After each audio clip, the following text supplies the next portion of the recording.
Praise the Lord. நான் உங்கள் brother Stephen. நீங்கள் நல்லா இருப்பீங்க, நீங்கள் சுகமாக இருப்பீங்க, நீங்கள் குடும்பத்தோட சம்பூர்ணமாக வாழ்வீர்களாக. ஆண்டவரும் அருமை போதகர் இரட்சகருமான இயேசு கிறிஸ்துவுடைய இனிய நாமத்தினாலே நான் உங்களை இந்த நாட்களிலே ஆசீர்வதிக்கிறேன். நீங்கள் குடும்பமாக ஆசீர்வாதமாக இருப்பீர்களாக. அல்லேலூயா. தேவனுக்கு பிரியமான சொந்த ஜனங்களே, இந்த நாட்களிலிருந்து மத்தேயு புத்தகத்தில் 1ஆம் அதிகாரத்தில் உள்ளப்பட்ட இயேசு கிறிஸ்துவுடைய வம்ச வரலாறை குறித்து நாம் தியானிக்க போகிறோம். அதாவது வானத்தையும் பூமியும் அண்ட சராசரம் படைத்த தேவன் ஆதாமை படைத்தார் என்று பார்க்கிறோம். ஆதியாகமம் 1ஆம் அதிகாரம் 26-27. அங்கே பாருங்க, மனுஷனை உண்டாக்குவோமாக. மனுஷனை உண்டாக்கி சகல அதிகாரத்தையும் அந்த மனுஷன் கையில் கர்த்தர் கொடுத்தார். அந்த முதலாம் ஆதாமாகிய அவர் தவறி போனதுனால, பாவத்தில் விழுந்து போனதுனால மகிமையும் போயிடுச்சு, ஆளுகையும் போய்விட்டது. தேவனோடு சம்பாஷிக்க முடியவில்லை. பிறகு அவர் மூலமாக பிறக்கிற சந்ததிகள் அத்தனும் பாவ சந்ததிகளாய் பிறக்கிறது. பாவ சந்ததிகள் தேவனோடு சம்பாஷிக்க முடியாது, தேவனோடு தொடர்பு கொள்ள முடியாது. ஆகையினால் தேவன் வருத்தத்தோடு இருக்கிற காலத்தில் மனுஷகுமாரனை, அதாவது தேவகுமாரனாக இருக்கிற இயேசுவை மனுஷகுமாரனாக பூலோகத்திலே அனுப்புகிறார். அதுதான் நீதி. அவர் தேவகுமாரனாக இயேசு கிறிஸ்து பூலோகத்தில் மனுஷனாக பிறந்து ஆதாம் நிமித்தம், மக்களுடைய பாவங்கள் நிமித்தம் பாடுகளை ஏற்றுக்கொண்டு மரித்து 3ஆம் நாள் உயிரோடு எழுந்து அனைத்து பாவங்களை தன்மையில் ஏற்றுக்கொண்டு நமக்கும் தேவனுக்கும் பிரிவினையாக இருந்த அந்த பிரிவினை தகர்த்தெடுத்து போட்டுவிட்டு சமாதானத்தை கொடுப்பதற்காக இந்த பூலோகத்தில் இயேசு கிறிஸ்து பிறக்க வேண்டும்.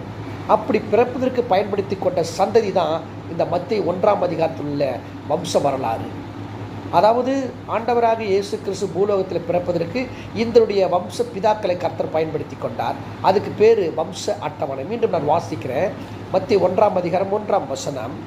ஆபிரகாமின் குமாரனாகிய தாவீதின் குமாரனான இயேசு கிறிஸ்துடைய வம்ச வரலாறு. பார்த்தீங்களா? அது 42 தலைமுறையை காட்டுறாரு. 3 தலைமுறையாக பிரித்து அதை காட்டுறாரு பாருங்களேன். மத்தேயு 1ஆம் அதிகாரம் 17ஆம் வசனம். இவ்விதமாய் உண்டான தலைமுறைகள் எல்லாம் ஆபிரகாம் முதல் தாவீது வரைக்கும் 14 தலைமுறைகளும், தாவீது முதல் பாபிலோனுக்கு சிறைப்பட்டு போன காலம் வரைக்கும் ஒரு 16 தலைமுறைகளும், பாபிலோனுக்கு சிறைப்பட்டு போன காலம் முதல் கிறிஸ்து வரைக்கும் 14 தலைமுறைகளும். அப்போது ஒரு தலைமுறை 14, அப்போ 3 தலைமுறை 42 தலைமுறைகளை குறித்து இங்கே சொல்லப்பட்டிருக்கிறது. 42 பிதாக்களுடைய வம்ச வரலாறு குறித்து சொல்லப்படும். கடைசியில் இயேசு கிறிஸ்து வந்துக்கிறார். இந்த பெயருக்குரிய அர்த்தங்கள் என, ஏன் தேவன் அந்த பரிசுத்த ஆவியானவர் இந்த பிதாக்கள் அட்டவணை ஏற்படுத்தினார்? மத்தேயு புத்தகத்திலும் இருக்கும், லூக்கா புத்தகத்திலும், இந்த சினாப்டிக் காஸ்பல் புத்தகத்தில் குறிப்பிடப்பட்டிருக்கும். பாருங்களேன், இன்றைக்கு அந்த பேரில் உள்ள அந்த அட்டவணையில் பேரை தான் நம்ம தியானிக்க போகிறோம்.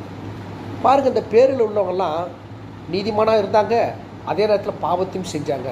எப்படி ஒரு பாவம் செஞ்சவங்க இயேசு கிறிஸ்து வம்சவர்களை குறிப்பிடப்பட வேண்டும் என்று பார்த்தால் அது தேவனுடைய இஷ்டம்.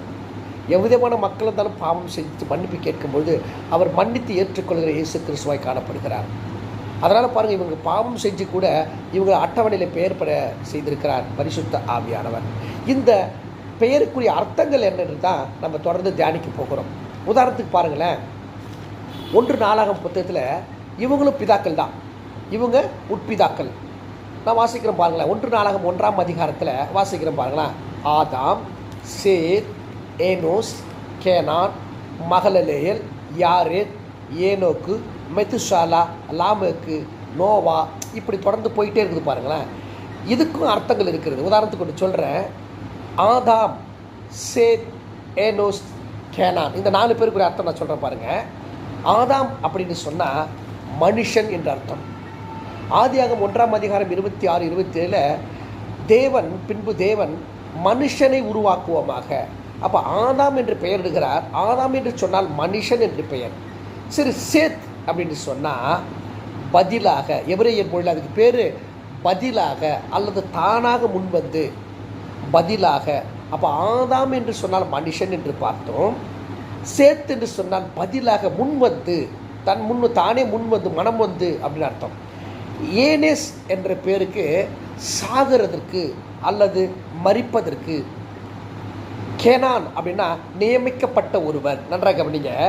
ஆதாம் என்ற மனுஷன் என்ற அர்த்தம், சேத் என்ற பதிலாக என்ற அர்த்தம், ஏனோஸ்னா சாகிறதற்கு என்ற அர்த்தம், கேனான் அப்படின்னா நியமிக்கப்பட்ட ஒருவர். அப்போ சேர்த்து படித்து பாருங்களேன். ஆதாம், சேத், ஏனான், கேனான் அப்படின்னா மனுஷனுக்கு பதிலாக தாமே முன் வந்து மரணத்துக்கு நியமிக்கப்பட்டவர். யார் பாருங்க, நல்லா கவனிங்க. மனுஷனுக்கு பதிலாக மரிப்பதற்கு, சாகிறதற்கு நியமிக்கப்பட்ட ஒருவர் யார்? இயேசு கிறிஸ்து. எதற்காக உதாரணத்தை சொல்றேன்னா, இந்த பேரில் எபிரேய மொழியில் உள்ள பேர் அப்படியாக அர்த்தங்கள் காணப்படுகிறது. அதே போல தான் நம்ம மத்தியில் உள்ள அட்டவணையில் உள்ள மூதாரிகள் பெயரை குறித்து நாம் தியானிக்க போகிறோம். இல்லையா, செல்லலாமா? நன்றாக கவனிங்க. கவனிச்சிங்கன்னா இது நல்லா புரியும் பாருங்களேன். நன்றாக கவனிங்க. அந்த அதே மாதிரி ஒவ்வொரு பேருக்கும் எபிரேய அர்த்தங்கள் காணப்படுகிறது. மனுஷனுக்கு பதிலாக சாகிறதற்கு நியமிக்கப்பட்டவர் ஒருவர், ஆண்டவர் யாருக்கு? இயேசு கிறிஸ்து என்பது எல்லாருக்கும் தெரியும்.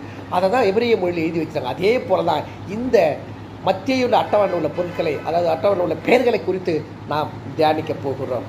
1ஆம் வசனத்தை நான் வாசிக்கிறேன் பாருங்களேன். இதை மத்தேயு புத்தகத்தில் எழுதுறது யாருன்னா, மத்தேயு என்ற லேவியன். அவர் ஒரு பில் கலெக்டர், டேக்ஸ் கலெக்ட் பண்ணுற ஒரு பாவியான மனுஷன் தான். தேர்ந்தெடுத்து தான் இந்த புத்தகத்தை ஆவியான மூலமாக எழுதுகிறார். இந்த மத்தேயு புத்தகத்தில் அட்டவணைகள் இருக்குது, ஓமைகள் இருக்குது, பரலோகராஜ்யத்தின் ஓமைகள் இருக்குது, மலைப்பிரசங்கம் இருக்கிறது, இயேசு கிறிஸ்துவான அடிக்கப்படுறது, எடுத்துக்கொள்ளப்படுறது, அநேக காரியங்கள் இதில் காணப்படுது பாருங்களேன். அதை எழுதினவர் மத்தேயு. சரி, 1ஆம் வசனத்தை வாசிக்கிறேன். மத்தேயு 1ஆம் அதிகாரம் 1ஆம் வசனம். ஆபிரகாமின் குமாரனாகிய தாவீதின் குமாரனாகிய இயேசு கிறிஸ்துடைய வம்ச வரலாறு.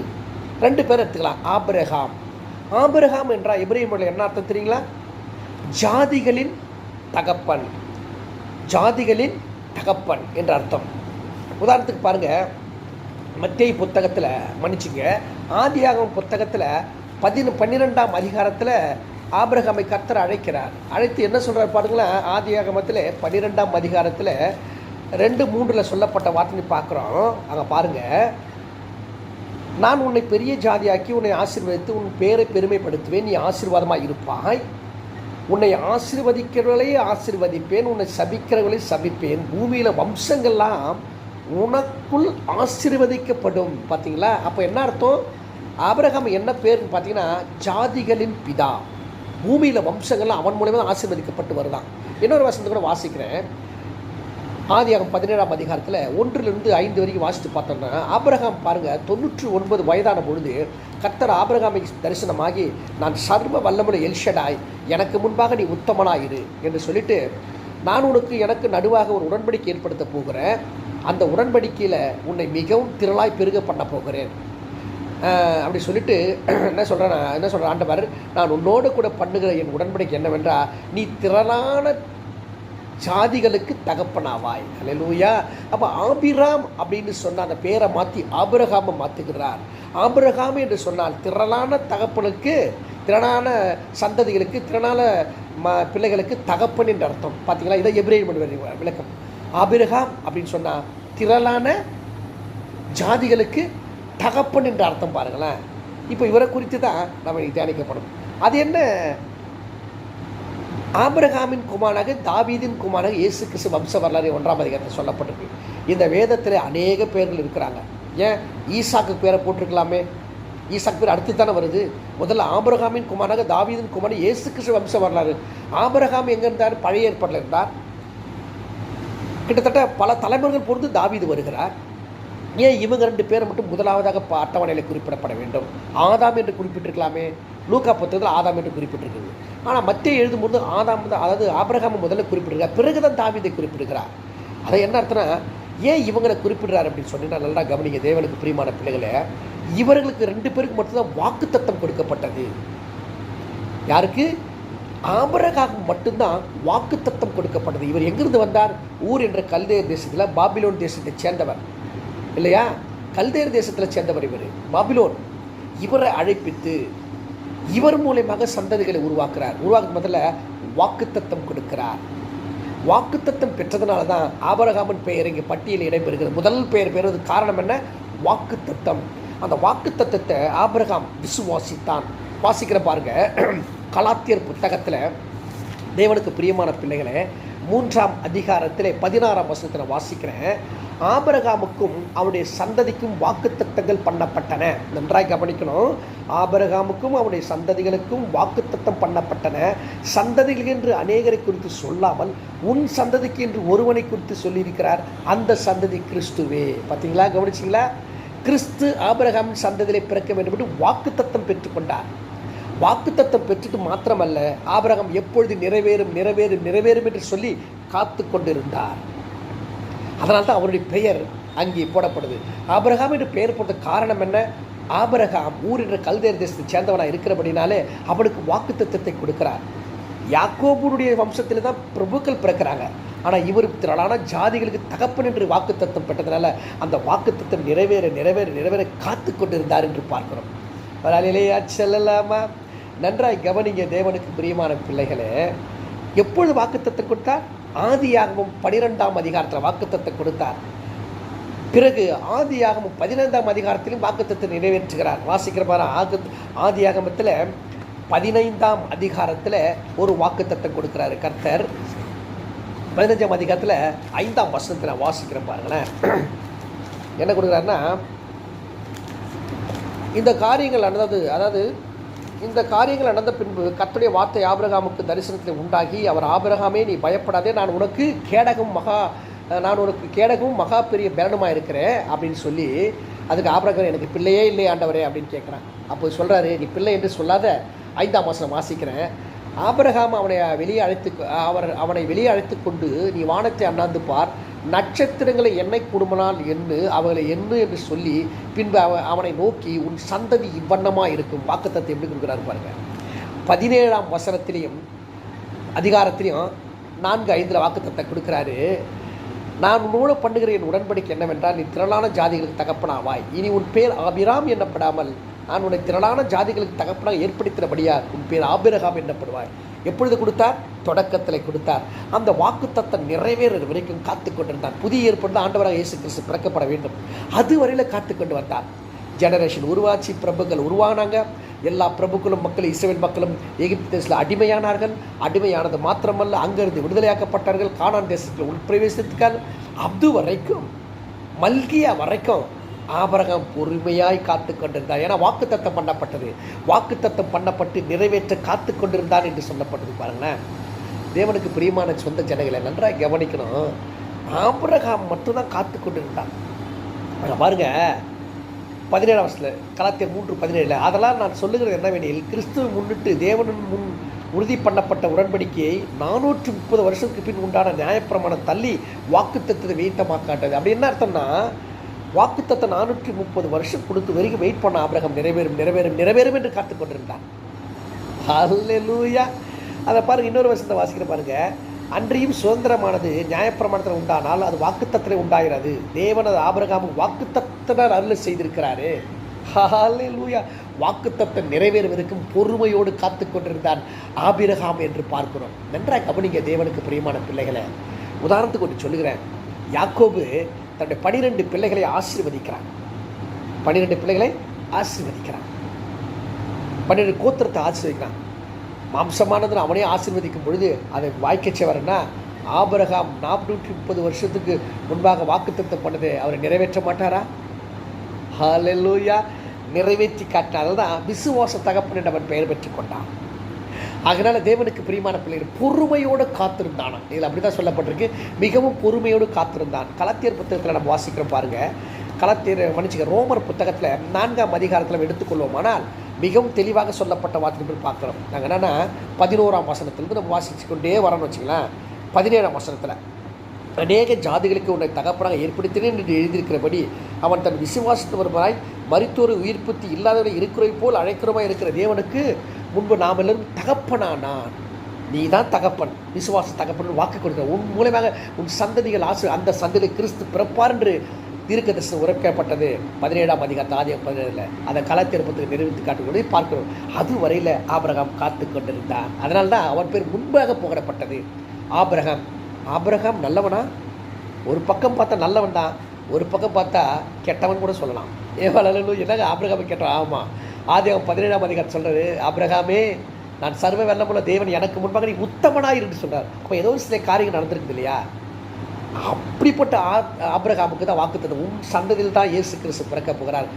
உலகத்திலே பாவத்திலே சாபத்திலே அவாந்திர வெளியிலே கடற்கரை மீட்கும் பொருளாக இயேசு கிறிஸ்து உன் சந்ததியிலே பிறக்க போகிறார் என்று வாக்குத்தத்தம் கொடுத்தார். அந்த வாக்குத்தத்தத்தில் அட்டவணையில் தான் ஆபிரகாம் ஏன் இடம்பெறுகிறனா அவன் பொறுமையோடு காத்திருந்தார். அந்த ஆபிரகாம் அல்லேலூயா செல்லலாமா? அவன் பாருங்க 18ஆம் வசனத்தில் ரோமர் 4:18 உன் சந்ததி வல்லவா இருக்கும் என்று சொல்லப்பட்டபடி தான் அநேக ஜாதிகளுக்கு தகப்பனாவதை நம்புவதற்கு ஏதுவில்லாத இருந்தும் அதை நம்பிக்கையோடு விசுவாசித்தான். என் சந்ததியில் இயேசு கிறிஸ்து பிறப்பார். இந்த பூமியில் கடக்கிற மக்களை உயிர் மீட்சி அடையக்கூடிய இயேசு கிறிஸ்து என் சந்ததியில் பிறப்பார் என்று அவன் வாக்குத்தத்தை நினைவு கூர்ந்து கொண்டே இருந்ததனால தான் மத்தேயு புத்தகத்தை எழுதும் பொழுது ஆவியானவர் ஆபிரகாம் முதலாவதாக குறிப்பிடு என்று சொன்னார். ஆனால் விசுவாச தகப்பன் தேவன் கொடுத்த வாக்குத்தத்தை நிறைவேறும் என்று காத்து கொண்டிருந்தார். அது மாத்திரமல்ல பிள்ளைங்களே, 21ஆம் வசனத்தில் தேவன் வாக்குத்தத்தம் பண்ணிதை நிறைவேற்ற வல்லவராயிருக்கிறார் என்று முழு நிச்சயமாக நம்பி தேவனை மகிமைப்படுத்தி விசுவாசத்திலே வல்லவனானான். ஆமென் சொல்லுவோமா? விசுவாசத்தில் தேவன் 430 வருஷத்துக்கு முன்பு கொடுத்த வாக்குத்தத்தை நிறைவேற்றி காட்டுவார். புதிய ஏற்பாட்டில் இயேசு பிறப்பார் என்பதை நம்பி வாழ்க்கை தொடர்ந்தான் பரலோகத்துக்கு இடம்பெற்று செஞ்சான். நம்முடைய வாழ்க்கையில் என்ன பிரச்சனைகளோடு இருப்போம், ஒரு சின்ன வாக்குத்தத்தை கர்த்தர் கொடுப்பார். அதை நிறைவேறுவதற்கு காத்து கொண்டு இருக்கிறோமா? கொஞ்ச நாளில் சோர்ந்து போயிடுறோம், கொஞ்ச காலம் பலவீனம் ஆயிடும். என்ன ஆண்டவரே 24 வருஷம் நான் சர்ச்சைக்கு போகிறேன், எனக்கு ஒன்றுமே நடக்கலை, இப்படியெல்லாம் ஒன்றும் கவலைப்படாதீங்க. காத்து கொண்டிருங்கள். வாக்குத்தத்தம் உங்களுக்கு ஒவ்வொருத்தரும் வாக்குத்தத்தம். நம்ம எல்லாம் வாக்குத்தத்தின்படி தான் பிறந்திருக்கிறோம். அதனால் நிறைவேற காத்து கொண்டிருங்கள். ஆகையினால தான் அந்த மத்தேயு புத்தகத்தில் ஆண்டவராகிய தேவன் இயேசு இந்த மத்தேயு அவருடைய அட்டவணையில் ஆபிரகாம் இடம்பெறுவதற்கு காரணம் என்ன? அவன் வாக்குத்தத்தத்தை விசுவாசித்தான். இப்போ ஆபிரகாம் என்று சொன்னால் திரளான ஜாதிகளுக்கு தகப்பன் என்று அர்த்தம். தகப்பன் என்று சொன்னால் வாக்குத்தத்தம் நிறைவேறுவதற்கும் காத்து கொண்டிருப்பவன் என்ற அர்த்தம் பிள்ளைகளை. எனவே அடுத்த பகுதியில் தாவீதை குறித்து நாம் பார்க்கலாம். தேவன் தாமே உங்களை ஆசீர்வதிப்பாராக. குடும்பங்கள், பிள்ளைகள், வேலை ஸ்தலங்கள், உங்களுடைய வருமானங்கள், ஊழியங்கள், வாலிபை, பெண் பிள்ளை, ஆண் பிள்ளைகள், சிறு பிள்ளை யாவற்றையும் கர்த்தர் ஆசீர்வதித்து காக்க கடவாராக. God bless you. Praise the Lord.